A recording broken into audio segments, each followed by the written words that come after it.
Well, hello and welcome to another episode of Pressed into Purpose. I am so excited for you all to meet my guest on today.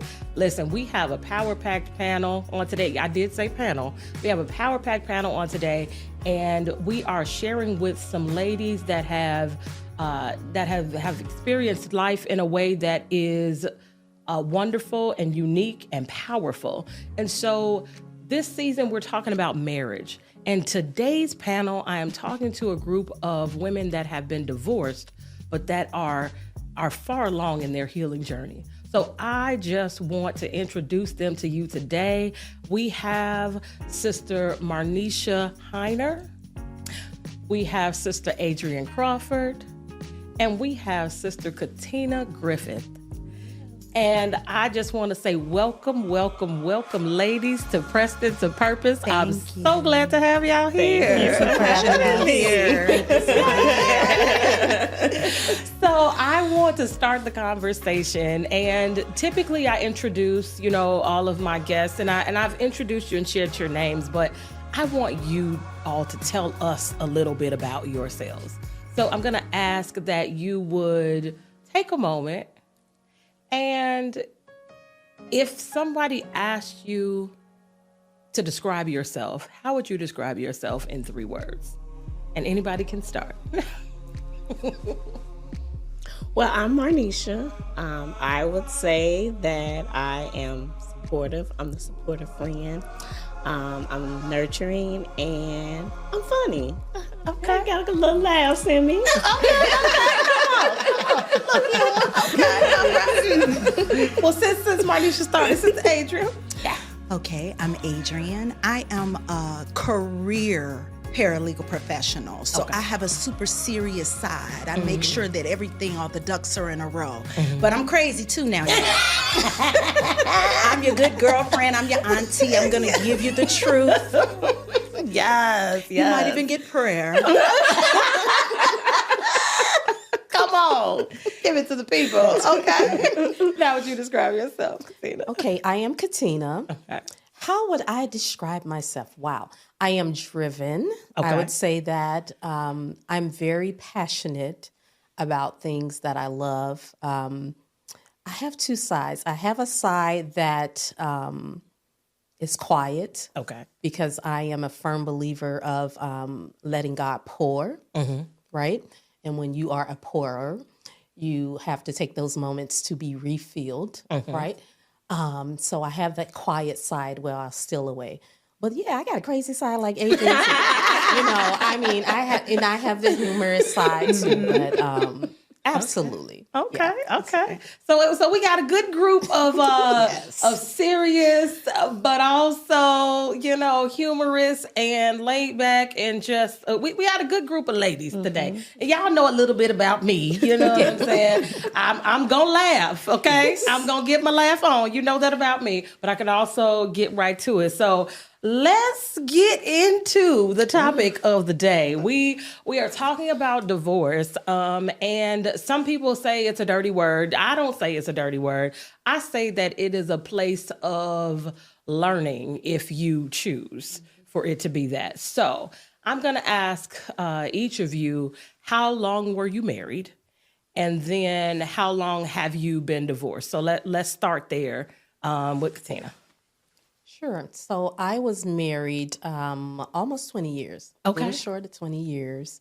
I have been legally divorced. Well, we just almost 6 years now. So Okay. yeah, almost 6 years. Okay.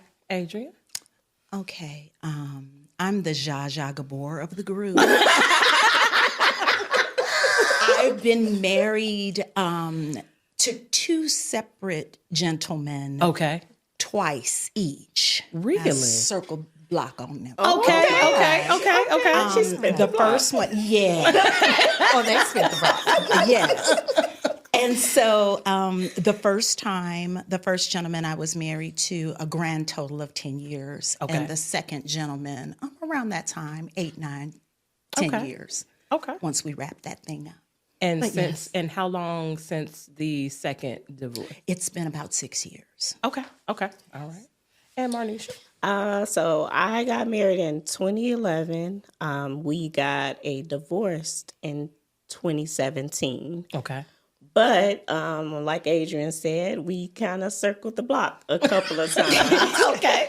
After the divorce. And so from 2017 to about 2021, we were going back and forth of whether we wanted to work it out and everything. And then so since 2021 is when we broke away. So it's been 4 years since, since we are not talking, haven't engaged with each other. Gotcha. Okay. So then the question becomes, what did you learn about yourself in the marriage, and then what have you learned about yourself since being out of the marriage? Ooh, that's a deep question. So we're gonna go that deep. Yes, we done took off now. We took off. All right. Hey, take off. No more the closed-ended questions, huh? Yes. So part one of that question was, what did I learn about myself in the marriage? Okay. That I would say that I have and always will honor the covenant of marriage. That is huge to me. And even with the transitions and that I went through, I didn't change my confession on that. Okay. To the end. So I learned that about myself, that I still have that, even though I'm progressive, I still have that traditional foundation. Okay. As far as how I see marriage. So that was one of the things I learned in there. Outside of that, I would say, my biggest lesson after that, once divorce, for me, my biggest lesson was, this might be a little lengthy. My biggest we got lesson, time for that. That's right. I got a few. One was boundaries. Okay. I learned about boundaries. I think when we think about boundaries, we think in terms of your enemy. We don't think in terms of as people we love, family, spouses, and things like that.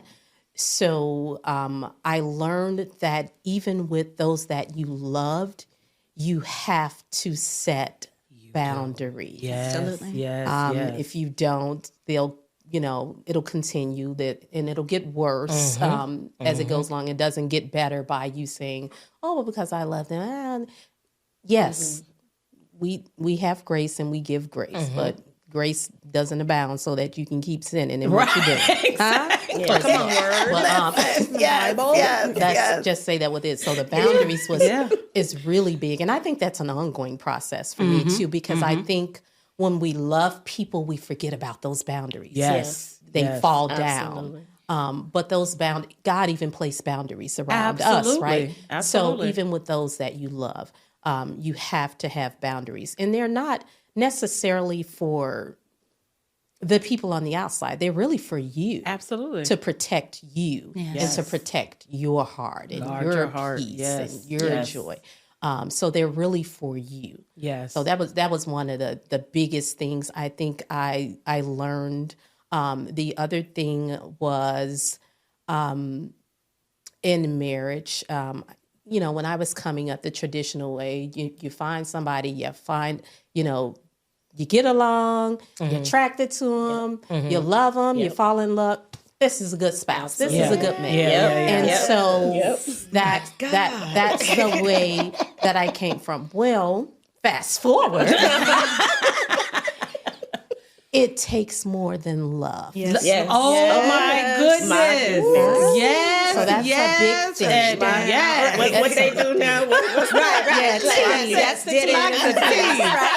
Yes, ma'am. It takes more than love. So my approach, and I learned some of this inside of marriage, right? Some of these lessons inside of marriage, and then some, Holy Spirit taught me as I was going through that divorce. But it takes more than love. It takes discipline. And, there's a whole slew and list of things. Yes. But looking for a mate now for me is a lot different than it was then. And the huge thing is purpose. Yes. Come on. Say it. Purpose. Say it on the Press is the Purpose podcast. Say that. Yes. It is about purpose and assignment. Yeah. My 20-year-old self didn't know that. And we have to make sure that we're teaching the younger group Absolutely. that now, Absolutely. right? Absolutely. It's more than love. It's more than an attraction. It's not a business for those that's out here thinking that too. No, it's purpose. It's assignment. So when you think about that, you should approach it that way as well as dating. So that was a huge lesson for me. Yeah. Huge lesson for me. I want to talk about, and we gonna get to y'all. We gonna get to y'all. But I want to have some discourse around this. So you mentioned one of the things was boundaries. OMG, how many of us don't have boundaries? How many of us walk through life, not just in marriage, but we don't have work boundaries. We don't have family relationship boundaries. Yes. We don't have, partner marriage boundaries. We don't have friend boundaries. We just walk around and whatever is going to happen is going to happen. No, sometimes you have to, and really all the time you need guardrails. Yes. Sure. Because nobody is going to, if you don't treat yourself well, nobody else is going to treat you well. If you don't respect yourself, nobody else is going to respect you. You have to show people how to treat you by the way you show up. That's right. And showing up includes what are my boundaries? Yeah. What are the things that I'm just not going to tolerate? What are my absolutes? Exactly. We talk about that. Talk about What are that. my absolutes? It's just so funny that I was listening to Katina talk about what we are preconditioned to do. And with my first marriage, I met somebody, I liked him, he liked me, and I thought that little sanctified girls got together with little sanctified boys, and God was going to bless it, and everything was going to be fine. Yeah. And that is so not all of it. Yes. As our pastor says so eloquently, two things can be true at the same time. It is accurate, but it's incomplete. Yes, come God on. will bless it, but you got to know some things about the person and recognize things about an individual and compatibility and alignment with purpose and all of the things. Yeah. And so it's funny. It's strange. I'm going to back out of that one. I'm going to back right out. Tough lessons For our runner. They are tough. So I also want to talk about another thing you mentioned. You said love is not enough. So I didn't always believe that to be true. I didn't always believe that. I was like, love is all you need. Absolutely. You hear what I'm saying? We all women. Love is all you need. As long as you got love, love conquers all. Hallelujah. Yes, You know what I'm saying? perfect As love. long as we love each other, it's going to be all right. And then you get in that thing. And you like, what in the what is happening in here? Yeah. What is going on? What's happening? And wait, we might need a little respect. Absolutely. We might First off. we might need some finances. We might need to be on the same page about more than we just love Jesus. Evenly yoked. You see what I'm saying? You have to like them. Oh, you have to like them. For real. Wow. And that was one of the things that I hung my hat on with number 3 and 4. It's the same person. If I can laugh about this, anybody can laugh about it. But that was my friend. And so I went into it not under the, oh, that's my boo, he's so fine, and he can really dress, and oh, he's anointed. That was my friend. That was my boy. And so I recognized shortcomings. I recognized when I liked him and then the personalities that I didn't necessarily gel with. And so you think that you have all of the information, but when you don't, it's rough. It's rough, but you have to like them. You got to like them. Yes. In all of the seasons. in all of the In seasons. poverty and riches. Yes. Sickness and health. Sickness and health. So what did you learn about yourself? in marriage? Tell us. I always like to tell people that I pride myself of being a woman of dimension. And so during my marriage, particularly the second the second gentleman. Okay. I realized I had this distinct personality in her name. I've named her. She's Shaquita Watkins. Okay. All right. I don't like her. Oh. I don't like her. She's mean and she's just a little, but that person drew that personality out of me after a lot of forbearance, a lot of love, a lot of grace, a lot of understanding, a lot of cash. And then you get Shaquita when none of the other things line up. So I learned that as a whole, I learned that little sanctified girls do get together with little sanctified boys, and we pray and ask the Lord to bless it. But there is more work to be done. Absolutely. I also learned, as with gentleman number 2, there were no less than 40 or 50 prophetic words over our lives.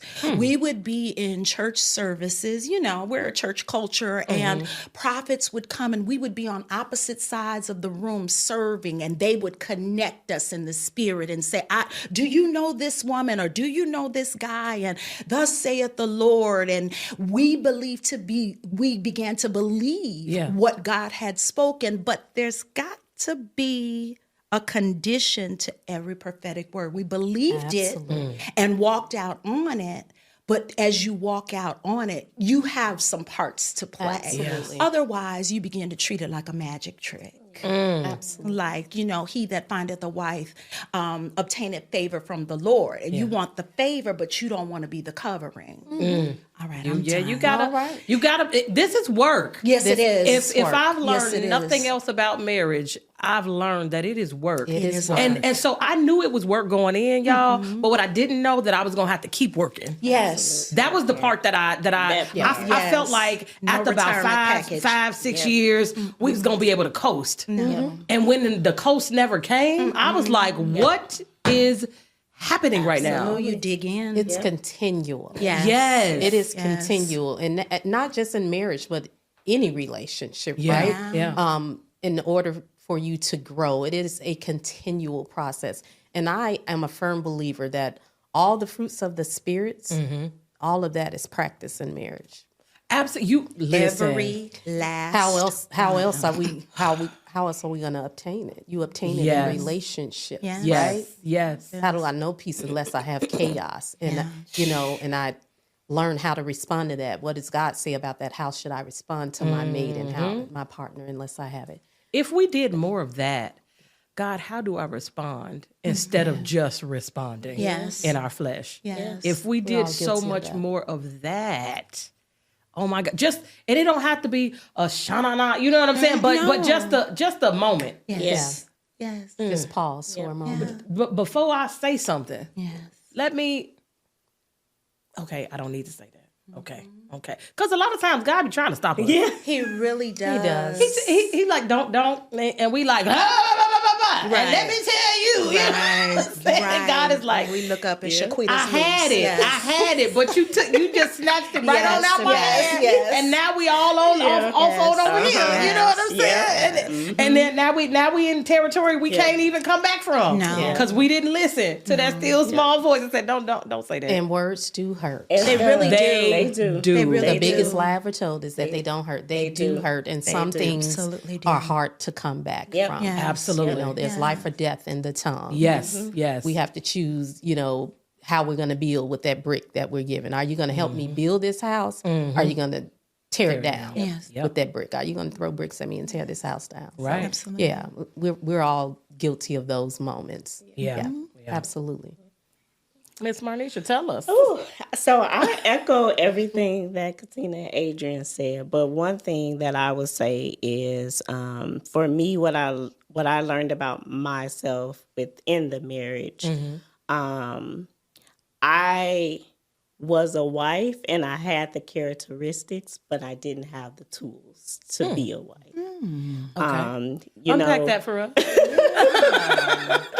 Yes. you know, I think that some of us are created to be wives. Like we're just have that innate ability to be one. And as you grow up in the Baptist church, you know, you see all these wonderful couples. You hear all the marriage talk. You hear that, you know, you're supposed to be married. You meet this sanctified boy and you this sanctified woman, and y'all come together and y'all just gonna get married. Yeah. And that was what I heard at the age of 30 when I got married. Okay. And so it was like, okay, this is what we doing. You know, he like me, I like him. But I ignored all of the red flags. Okay. Talk about it. I ignored all of the, you know, he had previous children before we got married, and I ignored the relationship he had with the mothers. I ignored different characteristics that he carried, and different little things that happened. I just was so smitten about being married that and wanting the fairy tale white picket fence, the house, the kids, all of the things. Yeah. And so when I say about wife things, that's wife things growing up. Okay. But I didn't have the tools and knowing how to keep marriage, how to, you know, come against the conflicts that were coming. I didn't have conflict resolution. I didn't have, you know, the ability to know that I had a voice in my marriage. Come on. And to know, to say, I need this. I want this. Okay. I thought everything was just supposed to be, we're riding in on this, you know, white horse, and we're going to get this house. We're going to have these kids. And that's the way Life is going to be great. Yes. That's the way the life is supposed to be. Sold the dream. Yeah. You know, the whole American dream. A trick from the But I didn't know nothing about having a conversation. I didn't know nothing about communicating and knowing what I needed in the marriage. Yeah. And so I lacked those abilities, and I didn't know how to have boundaries or to know to say that, no, I don't like that. No, and have a conversation about it. Yeah. And so, that's what I learned about myself inside the marriage. You made me think about a question. So in each of your stories, did you all have premarital counseling in any of your situations? Yep. I think that's a really good question. Yes, it is. That I would love to share on, because I think we all kind of talked about, so we didn't choose people that weren't in Christ. Right? We actually chose people in the church. I was married to a minister.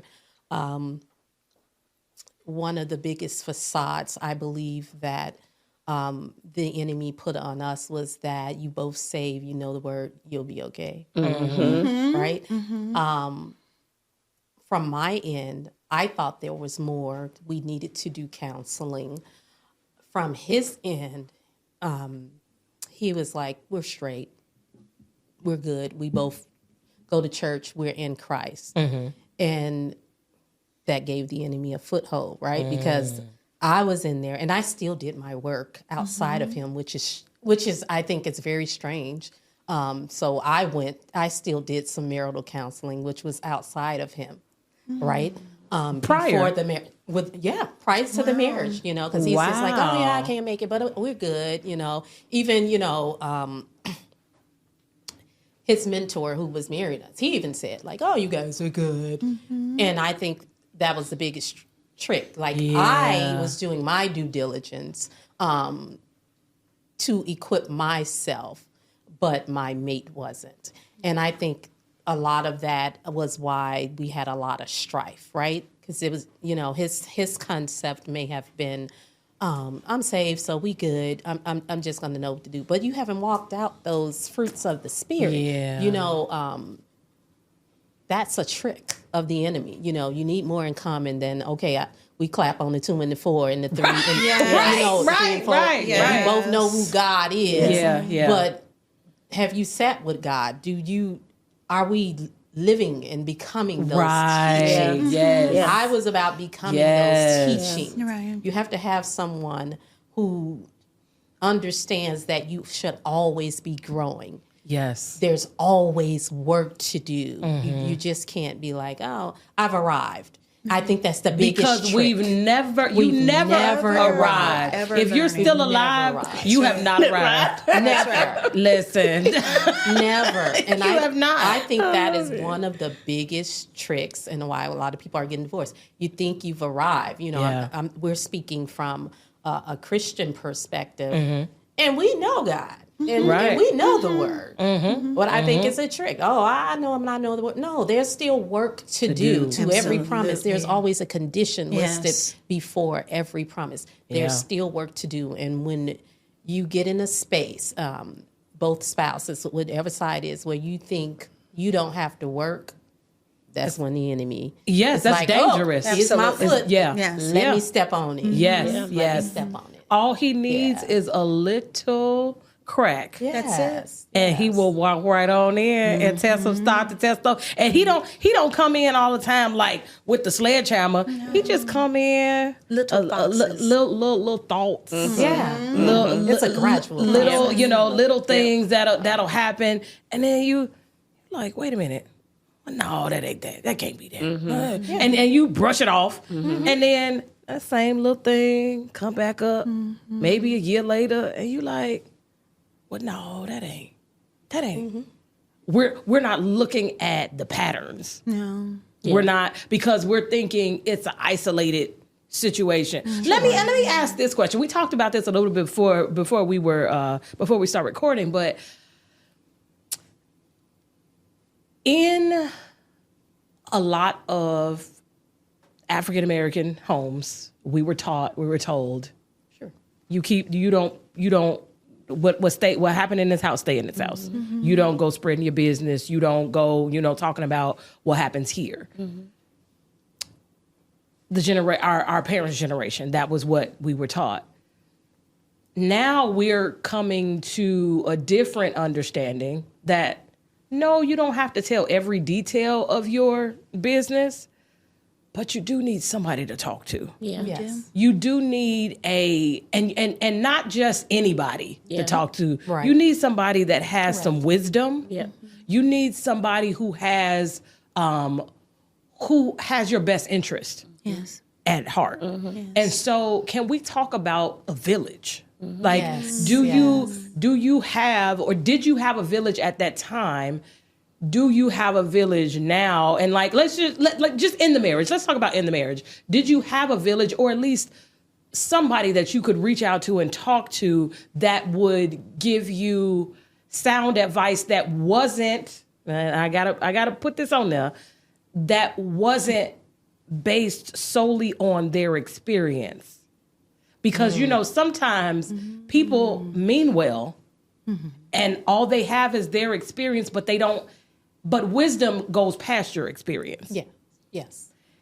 And wisdom will say, even though this was my experience, this is what I need to share with you.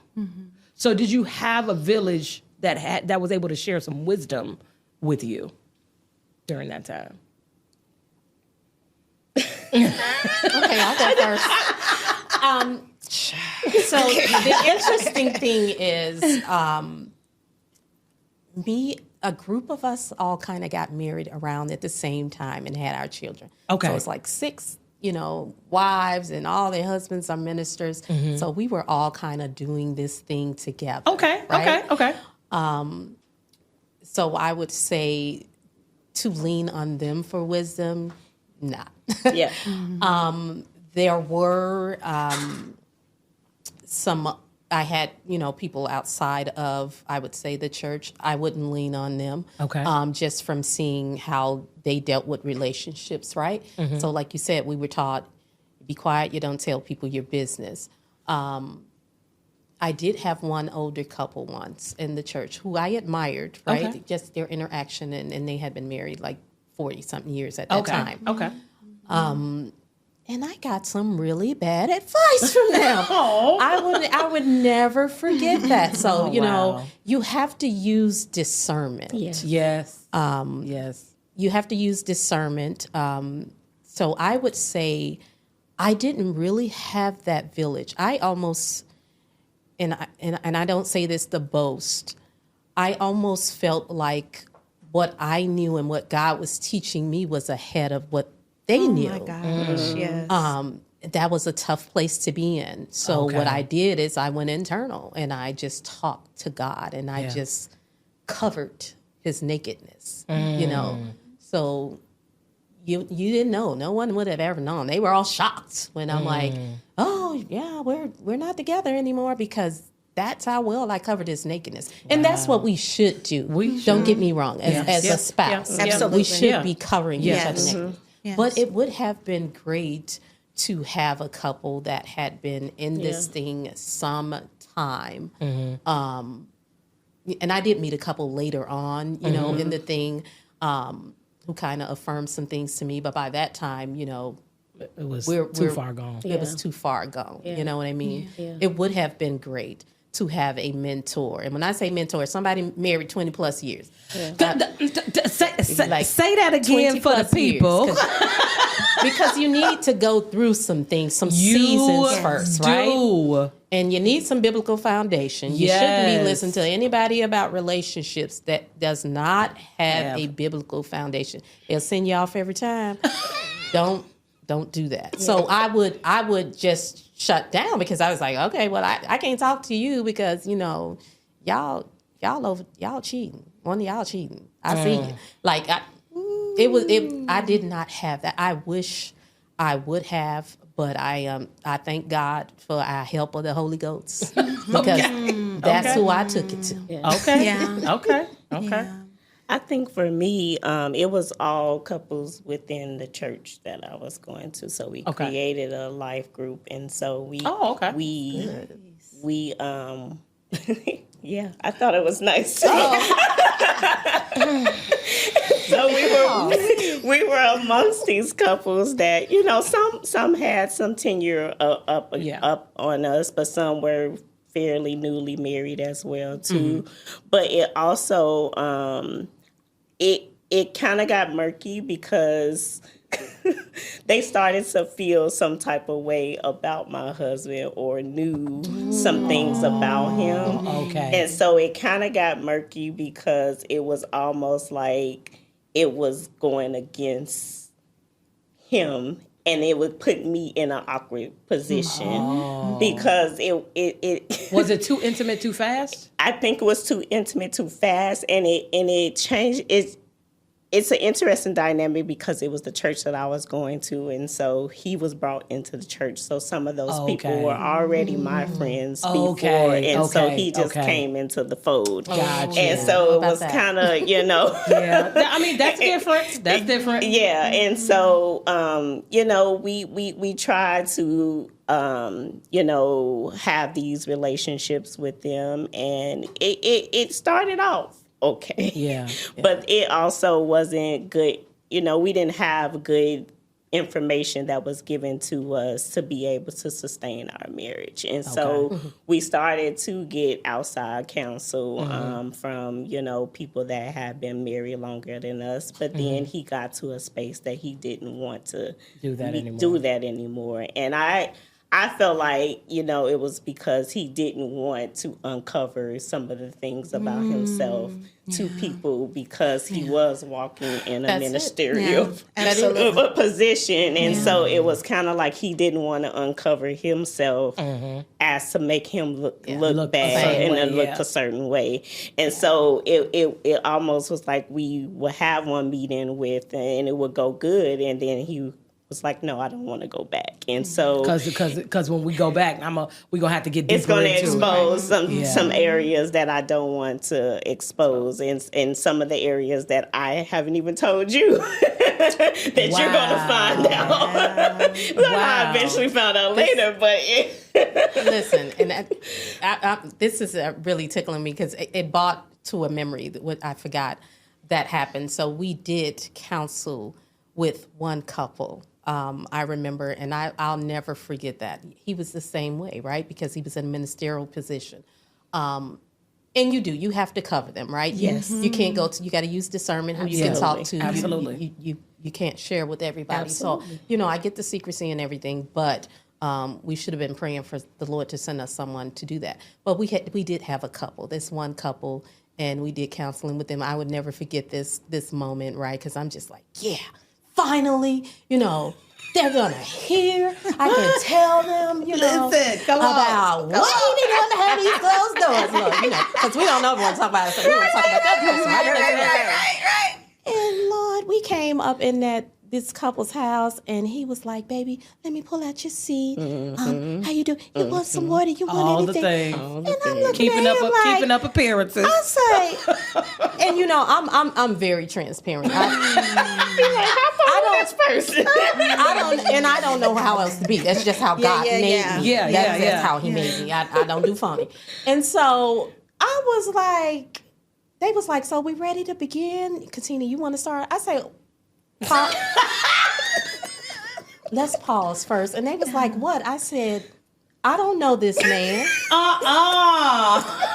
I said, "He does not treat me like this. This is not how he speaks to me in loving kindness. He don't pull out chairs on the field. I said, You threw a flag on the play. I said, if we gonna get some counseling, Listen. I need you to bring the real you to the table. Right. Because the real Katina is here. Right. Let's talk about it. I got issues, you got issues. Let's work this thing. And baby, that counseling session was short because he would not release anything out of his mouth. He didn't. We have to be, if we're going to grow and we want to heal, we have to be honest with ourselves. Let him examine himself. Absolutely. Examine himself And daily, vulnerable, right? yes. We have to be honest. Like, we all have flaws. None of us are perfect. We have to listen to one another. Okay, this is how you see me. This is how I see you. Let's meet in the middle. Yeah. How can we fix it for both of us? Yeah. But when you're in that thing and you're not going to be honest, and one person is just pointing at the next, you'll never move forward. Never. Because after you share that information, you have to hold yourself accountable to make sure you do the work to continue. And that's what it is. That's what it was. You don't want to hold yourself accountable That's for the things word. that you've done. That's accountability. Most people do not want to be held accountable. Absolutely. Not even to themselves. They don't want to be held accountable. So I want to. Okay, so listen. By the time this airs, and people will have heard me and my husband's story, and part of that story is we separated twice. Okay, and so what a lot of people don't know is that second time that we separated. So we separated twice, and it was about I guess an 8-year difference between the two separations. But I'm laughing because I'm saying to myself, I always said he had 80% of the problems and I had 20%, right? That's the way I felt. Okay. Whether it was true or not, that's how I felt. Right. It was true to me. Your everybody's perspective. That's right. Guilty. And so I was like, well, until he started working on his 80%, I'm not finna do no with my 20 because I'm good. I'm pretty good. You see what I'm saying? That was how I felt from my perspective. That second separation, I prayed and said, God, show me myself. Because, how do we get here again? I don't understand. This is trash. I don't understand. Yeah. And when God began to show me myself, and he began to show me my little 20%, it was nasty and it was ugly. And I was like, clutching my literal pearls. That's me, God. Yeah. That's how I've been showing up in the marriage. Oh. So when you talk about people have to be honest, we first have to be honest with ourselves. Yes. And I feel like a lot of times we don't want to be honest with ourselves about where we truly are and what crap we are bringing into the situation. Yes. Because we all have some crap. Yes. We all have some baggage. issues. Absolutely. We all have some baggage. We all have something that we've brought from our, from our, as our Pastor talks about our historic makeup. We all have something that we brought with us into this situation, whether it's good, bad, indifferent, and we have to acknowledge it. Yes. And then once you acknowledge it, then you have to do something about it. The best analogy that I heard about marriage, early in our marriage, I want to say around year 7 or so, the church that we attended at the time, they had a marriage conference. And the speaker said, marriage is like sandpaper. You are rubbing the rough edges off of one another. Wow. So you live with that person all the time. They see the real you behind closed doors. Yes. And there is some stuff about you that is not nice. Yes. And because they're with you all the time, they're going to point out the things that the folks that don't live with you don't see. That's right. They don't see that part of you. Yeah. But your husband, your wife, your spouse, they see that stuff. Yes. And so they're like, that's you need to and it doesn't feel good. No. It doesn't feel good. It doesn't look good. No. But if we resist the sandpaper, if we resist it, we just gonna be out here rough forever. But the biggest part of what you said is, and going back to your question of what I learned about myself in the marriage, I learned that I didn't know anything about myself. So that's hard to come to when you you say you gotta come knowing yourself. When you don't know yourself, then it's hard to even convey that to somebody else. And when they come to you and say, well, you got this issue, you got that issue. No, I don't. I don't know what you got. Like, that ain't never been a problem. That's right. No one's ever told me that. Right. But coming to that question now, what I know now outside of the marriage is that I know that I did have those issues. But back then, all I knew was I wanted to get married. I didn't know I had to know anything about myself. Right. Okay, so know what you're tip for the giving away. people. Right. Know thyself. Know thyself.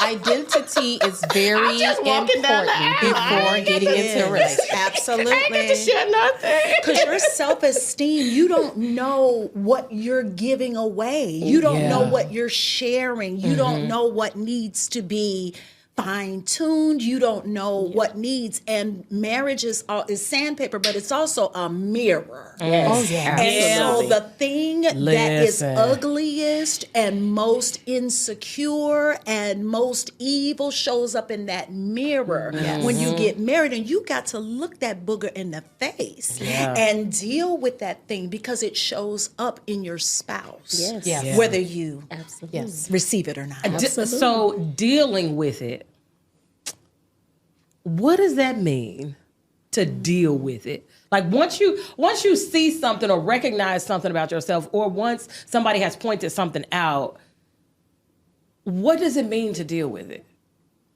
You have to sit with it. You have to acknowledge that there is a possibility that I am not perfect. Absolutely. Voila. Yes. Like, I am fabulous and I am all of the things. Right. So I'm just I am fine and sharp and anointed, but I am imperfect. Yes, that's right. Yes, I look great on your arms. That's it. That's right. I might cuss a little bit. Yes. With my anointed self. But you have to just acknowledge and be willing to dig that thing up. Yeah. Because it's going to show up. But when it shows up, you have to go down and find out, where did it come from? Yes. Where did it come from? Yes. Because triggers will make it show up. Absolutely. But where did it come from? What's the genesis of that? What is it rooted in? Yeah. It's important. So that's what it looks like for me. Okay. Yeah. Okay. Yeah, one thing I noticed about flaws is that, and we all have them. Okay? Yes, we do. But if you don't deal with those things, some of those things, because we're not going to get them all worked out before marriage, those things are magnified in marriage. Absolutely. That's one thing I've seen. It may look like this on this level, but once I, cleave, to my spouse 200 times. Woo, right here. now my spouse is seeing that thing 100 times a day. Yes. hard. So it magnifies. Yes, it is. Magnifies. It does. That's why these premarital counseling and these conversations, we need to be strategic about these. What if this happened? Like, how would you respond? How do you feel about this? So that you can know how that person thinks, right? Yes. And like Adrienne said, first we have to admit that there's an issue, right? That's how we get to the root of it, right? And then take it to God. Lord, help fix me. Okay, because let's just be honest. It's the real prayer. Our prayers normally fix the other person. Yes, Fix this it food. is. Let's just tell the truth. Lord, Do you see get him? this food. Lord, Do let's you just see see him. him? Like, do you see him? Do you see what he doing? Get it. I said, I see him, but I see you too. I see you too. Right. I remember praying. I say, Lord, this is your man. You better deal with him before I deal with him. Like, let's Get him. Right. No. And the Lord is like, no. Every time Let me fix Every time. you. Let me fix you. You done came out that closet. Now go back in. Yes. Go back in. Go back to Want to the go back in there? closet. Make him go in there. Why he can't go Right. in there too? Deal with him. Right. God said, get back in that prayer closet. Yes. We have to get on your knees. be willing to give that Yes. grace and forgiveness, which is something that we have to do over and over and over. Every yes. day. Anytime you think about it, forgive Yes. again. Yes. But we have to be willing to admit it, be accountable. It's there. Take it to God and get to the root of it. Like, where did this come from? Yeah. Why am I popping off in these scenarios? Why I'm popping off in these scenarios? Because I grew up in a household here, and in this household, This is how I was told this is how it works, and so now I'm frustrated because it's not working that way. You're not acting like I thought you should act. Exactly. It's like, this is not the program. This is not it. Let's pause right there, because we also need to recognize that we are individuals. Yes. We are all unique. We all have a background. Yes. We all have a way that either we were told or we were shown Yes. how it was going to be and or how it should be. And we either made the decision to say, I want it to be like this, or I don't want it to be Or nothing I like don't that. want it. Yeah. Right? The polar opposite. Yes, Right. yes. That's right. But what I've learned in my marriage is if you don't want that, if you don't take the time to have some honest conversations with yourself, or discover Yes. things about yourself, you unknowingly walk right into that same Same That's right. cycle. exact same thing. It's a cycle. Because that's what's in you It's a cycle. that you didn't know was in you. That's right. And so then you end up showing up in a way that you weren't trying to show up. Yes. But that's what you know. That's right. Because that's what's in you. That's right. And so then now you're in conflict with this other person who's showing up probably a way they don't realize they're showing up. And now you got a mess on your hands and you don't even know what to do, because neither one of y'all How did I get took here? some time to even and I'm not against people getting married young, because whether you're young or old, that doesn't dictate maturity. The age, the number doesn't dictate maturity. Absolutely. You have to take some time and evaluate, who am I? Who do I want to become? Yes. And then how do I want to get there? And it takes both people to do that. It too. does. Because one person It does. can do it, but it takes two people. And that goes To back do that. to that purpose, Yes, right? yes. Because I can follow these ways and these instructions of my divine instruction all day long. Absolutely. But if that which the other individual is doing doesn't fit into my purpose, there's gonna be that sandpaper. There's gonna be that clashing Yes. of a thing. So But that's something that you don't learn growing up. No, you don't. I didn't know learn that in my 20s. to find somebody that you're going to have purpose with. You're going to be aligned with. I like you can grow with. I like you. You fine. Let's make these babies. Let's do this thing. You don't talk about, but that also goes back to you knowing yourself. Because if you don't know your purpose, if you don't know how you're aligned, then you can't possibly know when that person presents themselves. That's if true. you guys are going to align together. That goes back to identity. Absolutely. Knowing your identity in Christ. Before you bring somebody else into your mess. That's right. Right? Let's just be honest. And we're not gonna have it all together. That's not what we're saying. No, You're that's never not gonna what have it we're all saying. together. You're No. never going to be perfect and ready for this not. thing. But you can be a little further along in the journey. Absolutely. That's what we're saying. Yep. And I believe when if that's your mindset is purpose. I'm going to get the tools I need. I'm going to be intentional about these tools. Yes. We can get over anything. Yeah. If that is our mindset. It's when yes. I agree. Yep. We can get over anything. And so that's the thing. That's the thing with the unity. That's the thing with becoming flesh and becoming one. A lot of us don't become one in marriage. We're married, but we don't become one. Yeah. And so now you pulling, it takes two. A relationship is two, and there's fault and there's accountability on every side. Absolutely. Every side. Every side. That's right. And there's programs running in the background of both of us individually that we're dealing with. I think the word refers to it. You got demons running. I don't ascribe to that. I call them programs. You have programs. You came from a household where Mama went and bought hot dogs, and she bought it was 5 of us in the house, and there were 5 packs of hot dogs. And when the first pack of hot dogs was out, then you went to the next pack, and on, and everyone had hot dogs until there were no hot dogs in the house. Okay. But if he grew up in a house of 5 people, and Mama bought a pack of hot dogs for every person, and when Daddy finished his pack, he couldn't eat Mama's. Okay. It was like, this is mine. It's got my name on it. Yeah. Then you're dealing with that program That is that's true. running in the background. Yes. If you were I was raised by my grandmother. We were Okay. talking about counsel. Yeah. My grandmother had 2 husbands, and it was till death do us part for both of the husbands. Okay. So that's a beautiful testimony. But what she said to me was, Adrienne, you don't leave your husband because he's cheating. You leave him because he's not providing. They're going to cheat. Excuse me? Wow. And everything Different generations in me, accepted different things. Yeah. It was true. my righteous indignation. It's like, no. the devil is a liar. I want me on husband to me.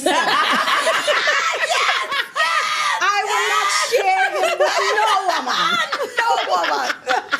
I love it. So, but this program is running in the background. So when you go in your first marriage, she said they're going to cheat. She said they're going to cheat. So just get the check. Just get the check. Just get the. So that's running in the background. Like, okay, you go ahead. And it's a conditioning.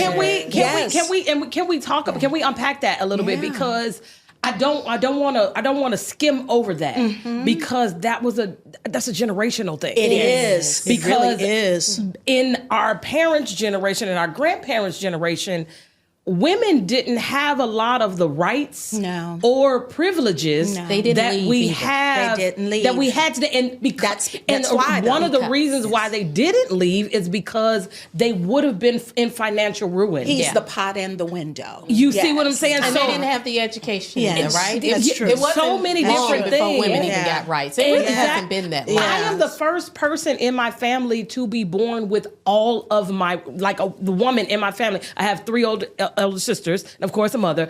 I am the first one to be born with all of my rights. Wow. All of the rights. It really wasn't that long ago. It wasn't. So It we're wasn't. talking It's like about the 70s. generational Yeah. conditioning. Exactly. I came from a place that you don't leave. Like, regardless. Exactly. Stay with your family. Take everything. Okay. Oh, he out here cheating. He got 20 million people. He abusing you verbally, mentally. Don't even matter. Physically. But you don't leave. Right. Yeah. Don't Right. leave your family. That's right. He'll be back. That's right. Yep. And Like, just make sure on the 15th and the 30th he drops the check off. And so that makes a condition. Like, Yeah. okay, well, bring the check. Oh, he done stopped bringing the check. Well, it's time for this to end. It's coming to a close because the check didn't come. You had 16 booze, but you didn't bring the check. The direct deposit didn't clear. That's a lot of ways to say Baby, listen. I'm like, which one of the 16 got me checked? Got me checked.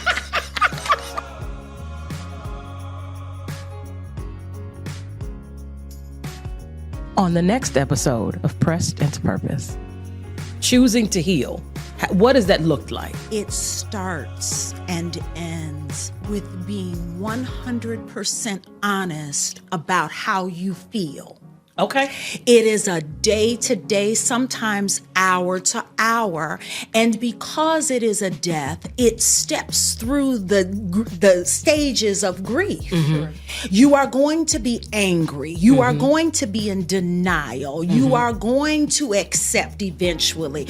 There were days when I literally had to go to God, and this is where I coined the phrase, God can be trusted with our humanity. And so I went to God and said, God, I don't like him. He's a liar, and I want something to happen to him. I want him to fall and bust his head wide open to the white meat show. But I didn't take that to another person. I took that to God. Right. I took it to God. Because he know what you're thinking anyway. He knew it. But I got in a season where whatever it was that I was feeling, I took those raw feelings to God. Yeah. And God, as I took them to him, God took them and he began to dismantle them. All right. And heal them and apply the balm that only God can give you. And to give you the beauty for those ashes, because I was angry. I was resentful. I was like, I did everything the way you said to do it. And this is my portion. See you next time.